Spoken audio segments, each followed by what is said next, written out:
नमस्कार दोस्तों, मैं राहुल मिश्रा और मैं आप सभी का एक बार फिर से स्वागत करता हूं आपके अपने चैनल माई पाठशाला में और पाठशाला रेलवे एग्जाम। रोज की तरह आज भी आपके लिए करंट अफेयर्स लेकर आ गया हूं। एक क्वेश्चन आपकी स्क्रीन पर है, थोड़ा सा उस क्वेश्चन पर नजर डालते हैं। पीएम केयर्स फंड बहुत बवाल हुआ था, मतलब कि बहुत सारा आपने सुना होगा कि कहाँ गया पीएम केयर्स फंड, कहाँ गया कोविड-19 के दौरान जो फंड जुटाया था, अलग से फंड क्यों बनाया, फलाना वलाना। आपने फेसबुक वगैरह सोशल मीडिया पे कई सारी बातें इसके ऊपर देखी होंगी।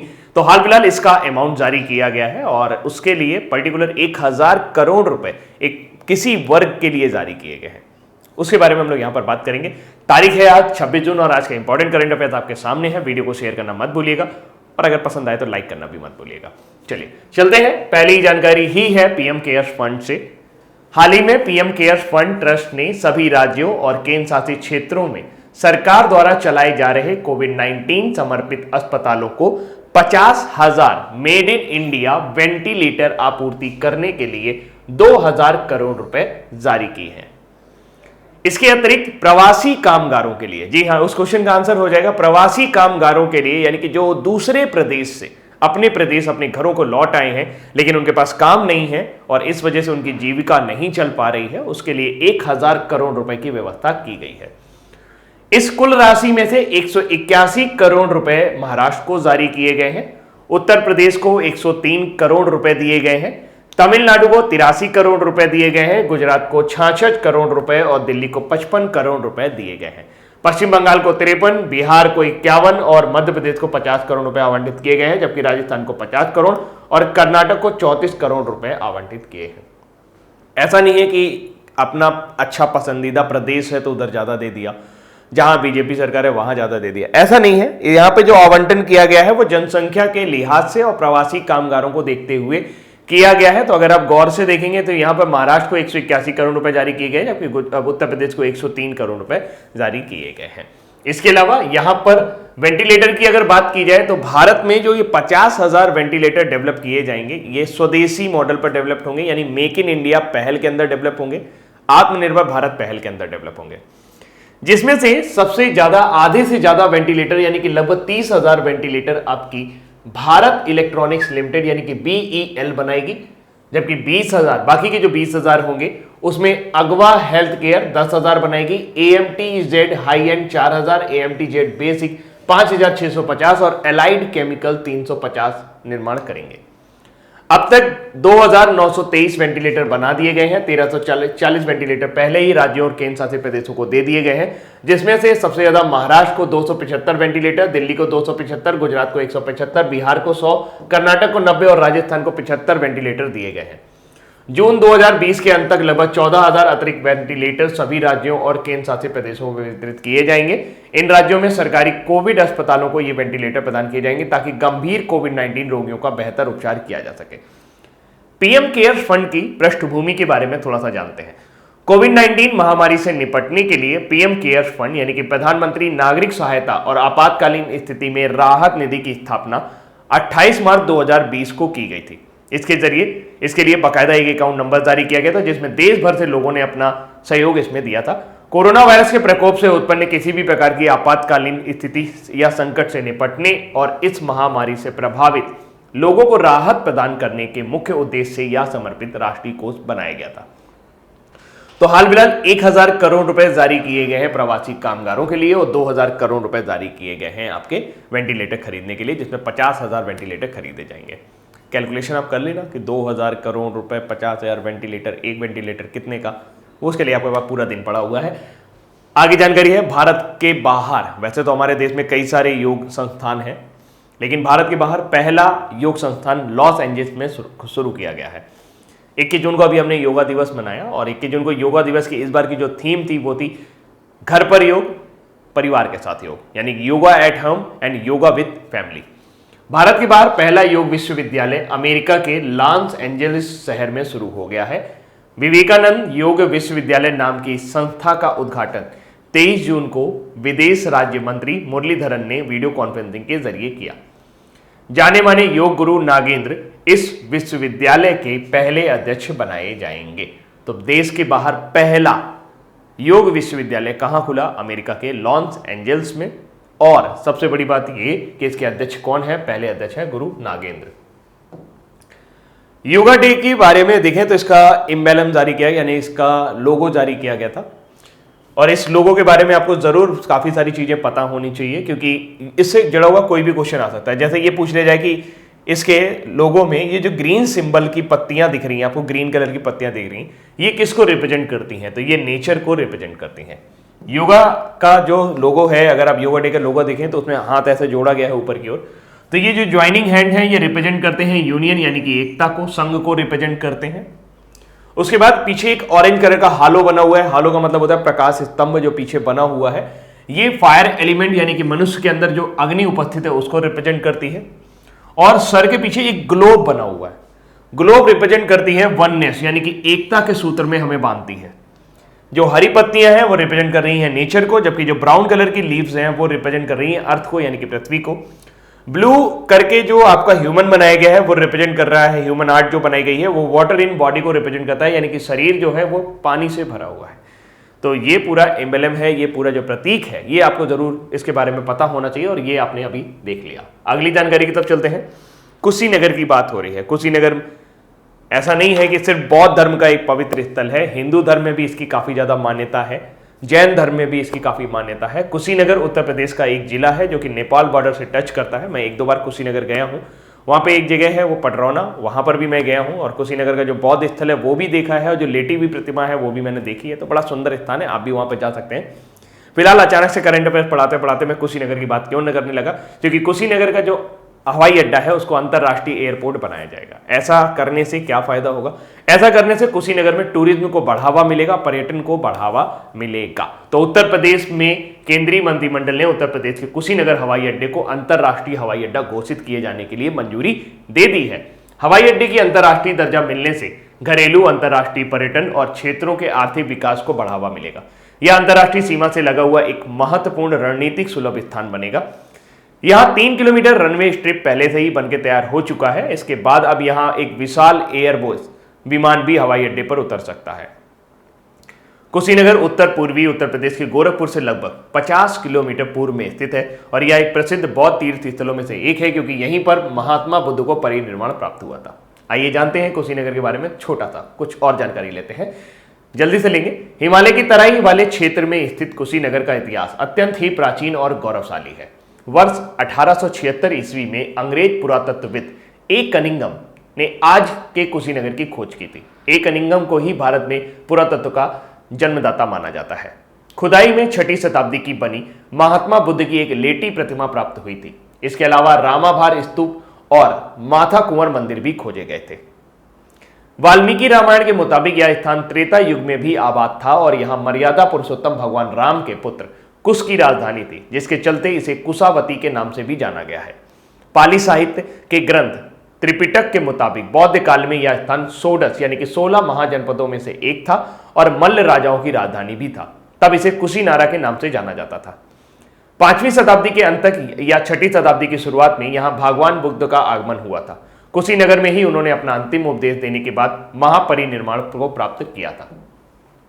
कुशीनगर से 16 किलोमीटर दक्षिण पश्चिम में मल्लों का एक और गणराज्य पावा था। यहां बौद्ध धर्म के समानांतर ही जैन धर्म का प्रभाव था।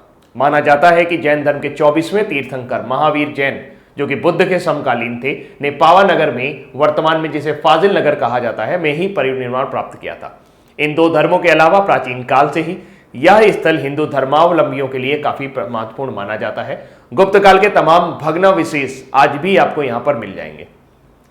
उत्तर भारत का इकलौता सूर्य मंदिर भी इसी जिले के तुर्कपट्टी में स्थित है।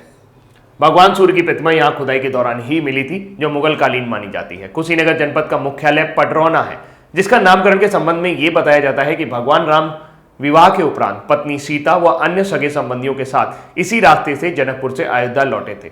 उनके पैरों से रमित धरती पहले जिसे पदरामा कहा जाता था, बाद में पडरौना के नाम से जानी गई। जनकपुर से अयोध्या लौटने के लिए भगवान राम और उनके साथियों ने पडरौना से 10 किलोमीटर दूर पूरब से होकर एक बह रही बांसी नदी को पार किया था। आज भी बांसी नदी के उस स्थान को रामघाट के नाम से जाना जाता है और हर साल वहां पर एक बड़ा मेला लगता है।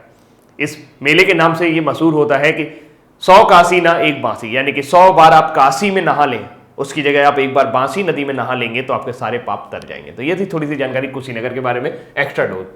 अगली जानकारी की तरफ चलते हैं। युक्ति 2.0 पोर्टल को फिर से लॉन्च किया गया है और इस बार ये हायर एजुकेशन इंस्टीट्यूट के लिए लॉन्च किया गया है।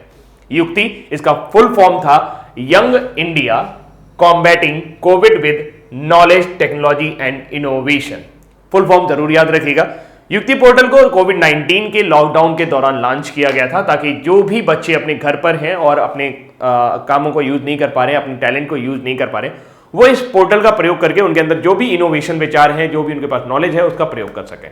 अब इसका 2.0 यानी कि एक विस्तार, आप उसे कह सकते हैं युक्ति एक्सटेंशन लॉन्च किया गया है, जिसका सीधा सा मतलब ये है अब हायर एजुकेशन वालों के लिए, हायर एजुकेशन ग्रुप के लिए भी इसको लॉन्च किया गया, जो भी एमटेक वगैरह या एमबीए वगैरह करते हैं उस ग्रुप के लिए भी इसको दोबारा से लॉन्च किया गया है। दो बातें याद रखनी है, युक्ति का फुल फॉर्म याद रखना है और ये याद रखना है कि युक्ति पोर्टल किस मंत्रालय की पहल है। तो केंद्रीय मानव संसाधन विकास मंत्रालय यानी कि एमएचआरडी, मिनिस्टर है रमेश पोखरियाल निशंक, उन्होंने युक्ति 2.0 प्लेटफॉर्म का वर्चुअली शुभारंभ किया है। यह मंच हमारे उच्च शिक्षण संस्थानों में व्यावसायिक क्षमता, इंक्यूबेटेड स्टार्टअप से संबंधित सूचनाओं को व्यवस्थित करने में सहायता प्रदान करेगा। Young India combating with knowledge technology and innovation का उद्देश्य कोविड-19 चुनौतियों के विभिन्न आयामों को बहुत समग्र और व्यापक तरीके से कवर करना है। इस मंच को मानव संसाधन विकास मंत्रालय द्वारा विकसित किया गया है। युक्ति 2.0 कोविड महामारी में प्रासंगिक विचारों की पहचान करने के लिए एमएचआरडी की पहल युक्ति के पूर्व संस्करण का तार्किक विस्तार है। युक्ति का फुल फॉर्म एक बार फिर से देख लेते हैं, young India combating Covid with knowledge technology and innovation. अगली जानकारी है, जैसे आपने अमेजन देखा है, फ्लिपकार्ट देखा है, वैसे भारत सरकार के पास भी एक सरकारी मार्केट प्लेस पोर्टल है जहां पर विभिन्न कंपनियां अपने प्रोडक्ट को रखती हैं और आप ऑनलाइन उनकी खरीदारी कर सकते हैं। लेकिन अभी हाल ही में एक नई नियम आया है। इस पर जितनी भी कंपनियों ने रजिस्टर किया हुआ है उनको अपने प्रोडक्ट के बारे में ये बताना होगा कि वह प्रोडक्ट किस देश में बनाया गया है, यानी उन्हें ओरिजिन कंट्री का नाम बताना होगा। अभी तक जिन प्रोडक्ट को यहाँ पर, जिन उत्पादों को यहाँ पर लिस्ट किया गया है, अगर उन्होंने उनके नाम अभी नहीं बताए हैं तो उन्हें रिमाइंडर भेजे जाएंगे। रिमाइंडर भेजने के बाद भी अगर वो नाम नहीं बताएंगे तो उनके प्रोडक्ट को इस पोर्टल से हटा दिया जाएगा। और इसका सीधा सा मकसद ये है, इस पोर्टल का जो मकसद है वो सीधा सा ये है कि किसी तरीके से जो भी प्रोडक्ट है केवल उन लोगों को लिस्ट किया जाए जो मेक इन इंडिया में बन रहे हैं, क्योंकि इसके अंदर एक फिल्टर डाला गया है। फिल्टर आप समझते होंगे, जिसमें जैसे ही आप फिल्टर लगाओगे केवल उसी तरह की चीजें आपको नजर आएंगी। मेक इन इंडिया नाम का एक फिल्टर डाला गया है जिससे ये पता चल जाएगा कि कौन सा उत्पाद भारत में बना है और कौन सा किसी और कंट्री में बना हुआ है। तो सीधा सा इसका मकसद ये है कि मेक इन इंडिया को बढ़ावा देना, आत्मनिर्भर अभियान को बढ़ावा देना। इसके लिए GEM यानी कि गवर्नमेंट ई मार्केट प्लेस में अब कंपनियों को बताना होगा कि उन्होंने जो प्रोडक्ट लिया है वो किस देश का है, उसका ओरिजिन कंट्री क्या है। फटाक से न्यूज देख लेते हैं। वाणिज्य और उद्योग मंत्रालय के तहत एक स्पेशल पर्पस व्हीकल यानी कि गवर्नमेंट ई मार्केट प्लेस द्वारा विक्रेताओं के लिए उत्पत्ति के देश के बारे में जानकारी देना अनिवार्य कर दिया गया है। विक्रेताओं को सलाह दी गई है कि वे जेम पर सभी नए उत्पादों को पंजीकृत करते समय उत्पत्ति के देश के बारे में जानकारी अवश्य लिखें। हालांकि उन विक्रेताओं जिन्होंने जेम पर इस नए फीचर के लॉन्च से पहले ही अपने उत्पादों को पंजीकृत किया है, उन्हें कंट्री ऑफ ओरिजिन के बारे में जानकारी अपडेट करने के लिए एक नियमित रूप से याद दिलाया जाएगा। साथ ही उन्हें यह चेतावनी भी दी जाएगी यदि वे इसे अपडेट करने में विफल रहे तो उनके उत्पादों को जेम से हटा दिया जाएगा। गवर्नमेंट ई मार्केट प्लेस ने यह कदम मेक इन इंडिया और आत्मनिर्भर भारत को बढ़ावा देने के प्रमुख उद्देश्य के लिए उठाया है। अगली जानकारी की तरफ चलते हैं। जितेंद्र सिंह जी ने अभी हाल ही में, ये केंद्रीय मंत्री हैं जितेंद्र सिंह, जिन्होंने जम्मू और कश्मीर में 2 पुलों का उद्घाटन किया है। उन पुलों का नाम रखा गया है देविका और पुनेजा। ये डोडा जिले से जम्मू कश्मीर को जोड़ते हैं। उधमपुर में देविका नदी पर एक बना पुल है, ये सीमा सड़क संगठन ने बनाया है। सीमा सड़क संगठन देश की सीमा के आसपास इंफ्रास्ट्रक्चर को संभालती है। वर्तमान समय में BRO के हेड हैं लेफ्टिनेंट जनरल हरपाल सिंह। ये नाम जरूर नोट कर लीजिएगा। BRO के हेड वर्तमान समय में कौन है? लेफ्टिनेंट जनरल हरपाल सिंह ने 15 महीने के अंदर यह देविका पुल बनाया है, जबकि सीमा सड़क संगठन द्वारा पुनेजा पुल को निर्माण भी 36 महीनों में किया गया है। 10 मीटर लंबे देविका ब्रिज के निर्माण से क्षेत्र में यातायात संबंधी समस्या समाधान होने के साथ साथ इससे सेना के काफिलों और वाहनों की सुगम आवाजाही में भी मदद मिलेगी। जबकि 50 मीटर पुल जो कि पुंजा पुल है वो रक्षा के दृष्टिकोण से रणनीतिक रूप से बहुत महत्व है। बैसोली बानी भदेरवा मार्ग, ये जम्मू और उधमपुर से गुजरे बिना पठानकोट, जिसे पंजाब से डोडा, किश्तवाड़, भदेरवा और कश्मीर घाटी को जोड़ने वाला एक अहम संपर्क मार्ग है। डोडा देश का एकमात्र ऐसा जिला है जहां एक नहीं बल्कि 3 बड़ी बड़ी सुरंगें बनाई जा रही हैं और इसका सीधा सा मतलब यह है कि कनेक्टिविटी को प्रॉपर सीमा पार से जोड़ा जा रहा है, सीमा तक जोड़ा जा रहा है, ताकि कभी भी किसी भी परिस्थिति में हम सेना को सुगम पहुंच उपलब्ध करा सकें। तो 2 पुल हैं, एक देविका है और एक पुंजा पुल है। दोनों ही पुल का उद्घाटन कहां किया गया है? जम्मू कश्मीर में। देविका पुल देविका नदी पर बना है और जबकि पुंजा पुल जो है वो पुंजा नदी पर बना है। एक 10 मीटर लंबा है और एक 50 मीटर लंबा पुल है। अब अगली जानकारी पर जाने से पहले मैं आपको थोड़ा सा फ्लैशबैक में लेके जाना चाहूंगा। पीएमसी का नाम सुना है? जी हां, मैं पंजाब महाराष्ट्र कोऑपरेटिव बैंक की बात कर रहा हूं। अभी कुछ समय पहले पीपुल्स कोऑपरेटिव बैंक जो कि कानपुर का है, उसको भी आरबीआई ने नोटिस दे दिया कि भाई अपना जो फंड है उसको संभाल के रखिए और निकासी सीमा पर प्रतिबंध लगा दिया। कुछ समय पहले 104 साल पुराना एक कोऑपरेटिव बैंक बंद किया गया जिसका नाम था सीकेपी बैंक। का लाइसेंस जो था वो आरबीआई ने रद्द कर दिया। ऐसी कई सारे हमारे यहां पर जानकारियां आई या बहुत सारी ऐसी हमने न्यूज पढ़ी अभी हाल के दिनों में, कुछ महीनों के दौरान, जिसमें से सबसे बड़ा घोटाला तो पीएमसी का था, यानी कि पंजाब महाराष्ट्र कोऑपरेटिव बैंक का, जिसमें मैनेजर ने या जिसमें जो वहां पे सदस्य करते जो बैंक को संभाल रहे थे, उन्होंने हेराफेरी की और जिसकी वजह से जो लोगों ने वहां पर पैसे जमा कर रखा था उनका पैसा डूब गया। ऐसे में लोगों का विश्वास सहकारी बैंकों पर बनाए रखने के लिए, क्योंकि ये वित्तीय समावेशन के लिए बहुत आवश्यक है। सहकारी बैंक क्या होते हैं इसके बारे में हम चर्चा जरूर करेंगे अभी। तो यहां पर क्या हुआ, आरबीआई ने अब इनके नियमन को पूरी तरह से आरबीआई के अंतर्गत डाल दिया है कि जो भी निरीक्षण वगैरह होगा, जो भी लाइसेंसिंग प्रणाली होगी, वो सारी की सारी आरबीआई के गाइडलाइन के अंदर डाल दी गई है। पहले ये आरबीआई के अंदर नहीं आते थे, लेकिन हाँ, आरबीआई के गाइडलाइन के जरिए विनियमित होते थे। आरबीआई इनके ऊपर कोई इतना बड़ा एक्शन नहीं ले सकता था, जिसकी वजह से आप समझ सकते हैं इनकी रेगुलर मॉनिटरिंग नहीं करता था आरबीआई। अब सीधा ये होगा कि रेगुलर मॉनिटरिंग करेगा जैसे अन्य बैंकों के साथ कर रहा है। फिलहाल बात करते हैं तो सरकार ने सभी सहकारी बैंकों को भारतीय रिजर्व बैंक की निगरानी में लाने के लिए 24 जून को एक अध्यादेश पारित किया। अध्यादेश को राष्ट्रपति की मंजूरी के बाद देश के 1482 सहकारी बैंक और 58 बहुराज्य सहकारी बैंक आरबीआई की निगरानी में आ जाएंगे। ये 1482 ऐसे बैंक हैं जिनकी ब्रांचेस केवल एक शहर तक सीमित हैं और 58 ऐसे हैं जिनकी कई राज्यों में ब्रांचेस हैं। कुल मिला के करें तो 40 बैंक होते हैं जो सहकारी बैंक हैं भारत में, और उनकी पूरी निगरानी अब आरबीआई के अंतर्गत आ जाएगी। मॉनिटरिंग पहले भी करता था आरबीआई, लेकिन रेगुलर नहीं था। रेगुलर आरबीआई का काम होता है कि वो रेगुलर बैंकों से रिपोर्ट लेता है कि भाई आपका एनपीए कितना हो गया, इस महीने का मुनाफा कितना रहा, इस हफ्ते का मुनाफा कितना रहा, या इस 6 महीने का मुनाफा कितना रहा। जो जिस तरीके से वो अपनी रिपोर्ट लेना चाहे वैसे लेते हैं, लेकिन अब सरकार सहकारी बैंकों से नहीं लेते थे। यह अध्यादेश इन बैंकों में जमाकर्ताओं की राशि को सुरक्षित रखने का आश्वासन देने के लिए किया गया है, ताकि उन्हें पता चलता रहे कि आरबीआई अब इन्हें मॉनिटर कर रहा है, यानी कि आपका पैसा जो है वो सुरक्षित है। अब आरबीआई की सख्तियां जैसे कि अनुसूचित बैंकों पर लागू होती हैं, वैसे ही अब सहकारी बैंकों पर भी लागू होंगी। सर थोड़ा समझ में नहीं आ रहा कि मतलब क्या मतलब हुआ क्या, इससे फायदा क्या होगा। सीधा सा समझते हैं कि सहकारी बैंक क्या होता है, फिर आपको और ज्यादा क्लियर हो जाएगा। देखिए, एक सेकेंड,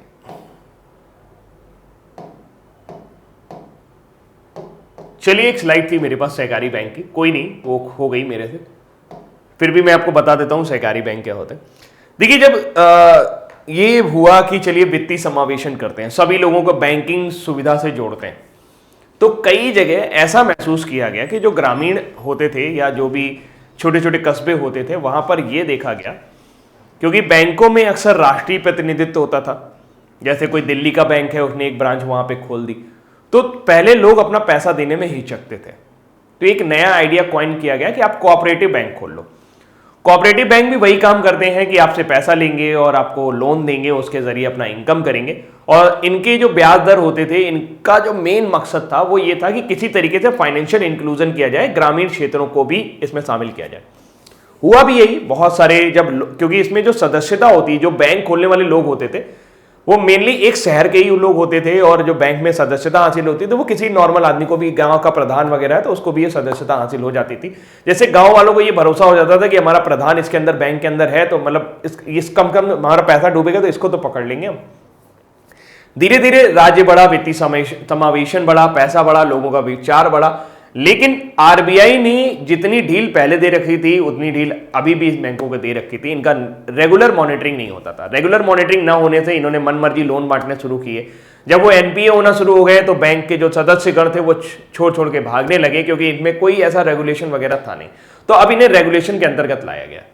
कोऑपरेटिव सोसाइटी के जरिए जब ये बैंक बनाए जाते थे, अक्सर इनकी ब्रांच आपको देखेंगे वो एक राज्य में होगी, या बहुत छोटा बैंक है तो एक शहर में होगी। हाँ, कई सारी दिक्कतें आई कि बहुत सारे बैंक सफल भी नहीं हो पाए। बहुत सारे बैंक खुले, आप देख रहे हैं कि 1540 बैंक हैं टोटल, तो वो बहुत सारे बैंक खुले और बहुत सारे बंद हो गए। लेकिन इससे कुछ वित्तीय समावेशन में तो फायदा मिला, लेकिन धीरे धीरे यह ऐसा दिखने लगा कि कई सारे जो है वो हेरा फेरी और पैसों का जो है वो गोलमोल होना शुरू हो गया। तो इसलिए आरबीआई को जरूरत पड़ी इसको वापस से रेगुलेट करने के लिए, और क्योंकि इसको अधिनियम के जरिए बनाया गया था तो इसमें अध्यादेश लाना जरूरी था। राष्ट्रपति के हस्ताक्षर के बाद ही आरबीआई इसको रेगुलेट कर पाएगा।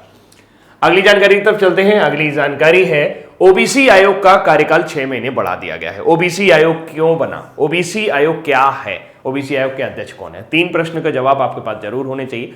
ओबीसी आयोग का कार्यकाल इसलिए बढ़ाया गया क्योंकि ओबीसी आयोग को अपनी रिपोर्ट अभी खत्म करनी थी। उनका कार्यकाल खत्म हो रहा था कोविड-19 के दौरान, लेकिन लॉकडाउन की वजह से उनका काम जो है वो रुक गया, जिस वजह से उनका काम 6 महीने के लिए और बढ़ा दिया। अच्छा, ऐसा कौन सा काम कर रहे थे जो 6 महीने और बढ़ाना पड़ा?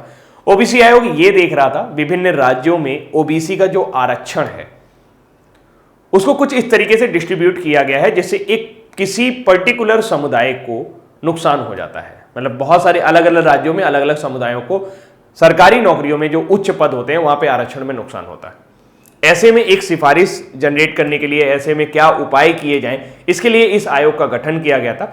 इस आयोग ने राज्य के कई सारे राज्यों के जो भी वहां पे डेलीगेट से जो प्रतिनिधि थे उनसे बातचीत की और उनके जरिए संवाद स्थापित किया कि भाई कैसे आपको आरक्षण दिया जाए, कितना आपको आरक्षण चाहिए। तो इन सब बातों के ऊपर काम चल रहा था। अब काम चलने के बाद इसको जो रिपोर्ट आनी थी वो आने ही वाली थी, लेकिन कोविड-19 का लॉकडाउन हो गया जिस वजह से ये रिपोर्ट नहीं आ पाई।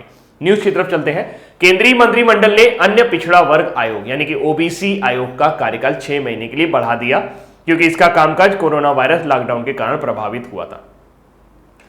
आयोग का कहना था कि उसे अपनी रिपोर्ट जमा करने के लिए कुछ और समय की आवश्यकता है, क्योंकि ओबीसी की वर्तमान केंद्रीय सूची में दिख रहे दोहराव, अस्पष्टताओं और विसंगतियों अन्य गलतियों को दूर किए जाने की जरूरत है। एक आधिकारिक बयान के मुताबिक न्यायमूर्ति जी रोहिणी, जो तस्वीर आप देख पा रहे हैं वो इसकी अध्यक्षता थी, जी रोहिणी वाले आयोग का अक्टूबर 2017 में गठन किया गया था। आयोग ने ओबीसी का उप श्रेणीकरण करने वाले, यानी कि जब आप हॉरिजेंटल रिजर्वेशन पे जाते हैं, वर्टिकल रिजर्वेशन पे दिक्कत नहीं थी, लेकिन राज्यों में या केंद्र शासित प्रदेशों में उप श्रेणीकरण यानी कि जब हॉरिजेंटल रिजर्वेशन में आते हैं तो दिक्कत थी। आयोग को मूल रूप से मार्च 2018 तक अपनी रिपोर्ट प्रस्तुत करनी थी। इससे उन जातियों समुदायों से संबंधित लोगों को फायदा होना था जो सामाजिक एवं आर्थिक रूप से पिछड़ा वर्ग के केंद्रीय सूची में शामिल है, लेकिन केंद्र सरकार के पदों और केंद्र सरकार के शैक्षणिक संस्थानों में प्रवेश के लिए वर्तमान ओबीसी आरक्षण का फायदा उन्हें नहीं पहुंच पा रहा था। कुछ विसंगतियां थी, उन विसंगतियों को दूर करने के लिए इस आयोग का गठन किया गया था। पृष्ठभूमि की बात करें तो 2 अक्टूबर 2017 को राष्ट्रपति की स्वीकृति के साथ संविधान के अनुच्छेद 340 ओबीसी आयोग अन्य पिछड़ा वर्ग आयोग का जो गठन है वो 340 के अंतर्गत इस आयोग की स्थापना की गई थी। न्यायाधीश सेवानिवृत्त जी रोहिणी जी की अध्यक्षता वाले आयोग ने 11 अक्टूबर 2017 को काम करना भी शुरू कर दिया था, और तब से ओबीसी का उप श्रेणीकरण करने वाले सभी राज्य संघ शासित क्षेत्रों और राज्य पिछड़ा वर्ग आयोगों के साथ संवाद किया जा रहा था। जी रोहिणी जी की बात करें तो जी रोहिणी दिल्ली उच्च न्यायालय की मुख्य न्यायाधीश रही थी। 21 अप्रैल 2014 को वो दिल्ली उच्च न्यायालय की पहली महिला मुख्य न्यायाधीश बनी थी। इससे पहले वो आंध्र प्रदेश उच्च न्यायालय में न्यायाधीश थी। वह 13/4/2017 को सेवानिवृत्त प्राप्त हुई और इनका जो जन्म हुआ है वो विशाखापट्टनम में हुआ है। अगली जानकारी है, भारतीय रेलवे ने 24 जून 2020 को कहा कि वो 31 अक्टूबर तक अगले 125 दिनों के दौरान 1800 करोड़ रुपए का बुनियादी ढांचा परियोजनाओं में प्रवासी श्रमिकों और अन्य को रोजगार के अवसर उपलब्ध कराने के लिए 8 लाख मानव दिवस सृजित करेगा। श्रमिकों के लिए दिवस सृजित कर रहे हो, हमारे बच्चे जो काफी समय से पढ़ रहे हैं आरआरबी एनटीपीसी की तैयारी कर, उनके लिए कोई दिवस नहीं सृजित हो रहा। तो इस योजना के लिए 6 राज्यों को चयन किया गया है, जिनमें मध्य प्रदेश, उत्तर प्रदेश, राजस्थान, बिहार, उड़ीसा, झारखंड शामिल हैं। ये वे राज्य हैं जहां लॉकडाउन के दौरान सबसे अधिक संख्या में मजदूरों ने पलायन किया है। रेलवे के अनुसार यह 6 राज्यों में 116 जिलों को लागू किए जा रहे सरकार के गरीब कल्याण रोजगार अभियान का हिस्सा रहेगा और रेलवे भी इसमें मनरेगा के तहत रोजगार प्रदान करेगा। रेलवे इसमें 1800 करोड़ रुपए का बुनियादी ढांचा बनाएगा और 125 दिनों का रोजगार प्रदान करेगा। वर्तमान समय में रेलवे बोर्ड के अध्यक्ष हैं विनोद कुमार यादव। अगली जानकारी है, पाकिस्तान को फिर मुंह की खानी पड़ी है। जैसे हमने मसूद अजहर को वैश्विक आतंकवादी घोषित कराया था, पाकिस्तान की भी चाल थी कि हमारे एक भारतीय अफगानिस्तान में जो इंजीनियर के तौर पे काम कर रहे थे उनको आतंकवादी घोषित कराने के लिए डोजियर पास किया, लेकिन पुख्ता सबूत ना होने की वजह से यूएस ने उस डोजियर को रोक दिया। और अब इसका मतलब यह है कि अगर उन्हें आतंकवादी घोषित करवाना ही है तो उन्हें एक नया डोजियर लाना पड़ेगा, पूरा प्रस्ताव फिर से पेश करना पड़ेगा। कौन है ये व्यक्ति जिनके खिलाफ वो डोजियर लाया गया था? ये है वेणु माधव डोंगरा। इससे पहले अजय मिस्त्री करके एक व्यक्ति थे, उनके खिलाफ भी पाकिस्तान ने कहा था कि ये आतंकवादी है और पाकिस्तान में हुए आतंकी हमलों में इनका हाथ रहा है। तो संयुक्त राष्ट्र सुरक्षा परिषद की 1267 प्रतिबंध समिति द्वारा वैश्विक आतंकवादी के रूप में एक भारतीय नागरिक के खिलाफ मुकदमा चलाने की पाकिस्तान की कोशिश को अमेरिका ने खारिज कर दिया है। पाकिस्तान कथित रूप से संबंधित भारतीय नागरिक के खिलाफ आवश्यक सबूत पेश करने में विफल रहा, जिसके बाद संयुक्त राज्य के अमेरिका ने पाकिस्तान के इस प्रस्ताव को रोका और समाप्त कर दिया है। पाकिस्तान ने डोगरा पर एक काल्पनिक डोजियर तैयार किया था जिसमें उसने आतंकी हमलों के वित्त पोषण और उसे तहरीके तालिबान से संबंध के बारे में बताया था कि उनका संबंध तहरीके तालिबान से है, लेकिन ये डोजियर अब फेल हो गया है और हाल फिलहाल उनको आतंकवादी घोषित साबित नहीं किया जा सका। अब बारी है आज के हमारे वन लाइनर की। पीएम केयर्स फंड में हाल ही में 1000 करोड़ रुपए के पहले आवंटन लाभार्थी कौन रहेंगे? तो वो रहेंगे प्रवासी श्रमिक। किसी ई कॉमर्स पोर्टल ने विक्रेताओं को मूल देश के बारे में उल्लेख करने के बारे में बात की है तो गवर्नमेंट ई मार्केट प्लेस उच्च शिक्षा संस्थानों के लिए मानव संसाधन विकास मंत्री द्वारा शुरू किए गए प्लेटफॉर्म का नाम क्या है? तो वो है युक्ति 2.0। भारत के बाहर पहला योग विश्वविद्यालय कहां शुरू किया गया है? अमेरिका के लॉस एंजल्स में। केंद्रीय मंत्रिमंडल ने कुशीनगर हवाई अड्डे को अंतर्राष्ट्रीय हवाई अड्डा घोषित किए जाने की बात की है। यह हवाई अड्डा कौन से राज्य में है? यूपी। केंद्रीय मंत्री जितेंद्र सिंह ने 2 पुलों देविका और पुनेजा का उद्घाटन किया है। ये पुल कहां पर है? जम्मू कश्मीर में। सरकार ने सभी सहकारी बैंकों को किसकी निगरानी में लाने के लिए 24 जून को अध्यादेश पारित किया है? तो वह है आरबीआई। ओबीसी आयोग की वर्तमान समय में अध्यक्ष कौन है? वो है जी रोहिणी। दिल्ली मुख्य न्यायालय की वो पहली महिला मुख्य न्यायाधीश थी। पाकिस्तान कथित रूप से किस संबंधित भारतीय नागरिक के खिलाफ आवश्यक सबूत पेश करने में विफल रहा? तो वो है वेणु माधव डोंगरा। अब बारी है आज के क्विज की। पीएम केयर्स फंड से हाल ही में 1000 करोड़ रुपए के पहले आवंटन के लाभार्थी कौन बनाए गए हैं? माइग्रेंट वर्कर यानी कि प्रवासी श्रमिक। किस ई कॉमर्स पोर्टल ने विक्रेताओं को मूल देश का उल्लेख करना अनिवार्य कर दिया है? तो वो है जेम यानी कि government e market place. Bharat के बाहर पहला योग विश्वविद्यालय कहां शुरू किया गया है? America, Los Angeles. केंद्रीय मंत्रिमंडल ने कुशीनगर हवाई अड्डे को अंतर्राष्ट्रीय हवाई अड्डा घोषित किया है। कुशीनगर कहां है? कुशीनगर उत्तर प्रदेश में है। केंद्रीय मंत्री जितेंद्र सिंह ने 2 पुलों देवगा और पुनेजा का उद्घाटन कहां किया है? ये पुल जम्मू कश्मीर में उद्घाटित किए गए हैं। उच्च शिक्षा संस्थानों में के लिए मानव संसाधन विकास मंत्री द्वारा शुरू किए गए प्लेटफॉर्म का नाम क्या है? तो वह है युक्ति 2.0। सरकार ने सभी सहकारी बैंकों को किसकी निगरानी में लाने के लिए 24 जून को एक अध्यादेश पारित किया है? तो वह है आरबीआई। किसने national thermal power corporation limited के 500 मेगावाट की क्षमता वाले सोलर पार्क के विकास के लिए प्रबंधन परामर्श अनुपस्थित किया है? तो वो है आपका रिपब्लिक ऑफ माली। एक सोलर पावर प्लांट बनाया जा रहा है माली में जिसमें एनटीपीसी भाग लेगा। तो दोस्तों ये थे आज के हमारे इंपॉर्टेंट करंट अफेयर्स और उम्मीद करते हैं कि आपको ये करंट अफेयर्स पसंद आए होंगे। अभी के लिए इतना ही रखते हैं। Thank you so much. Bye bye.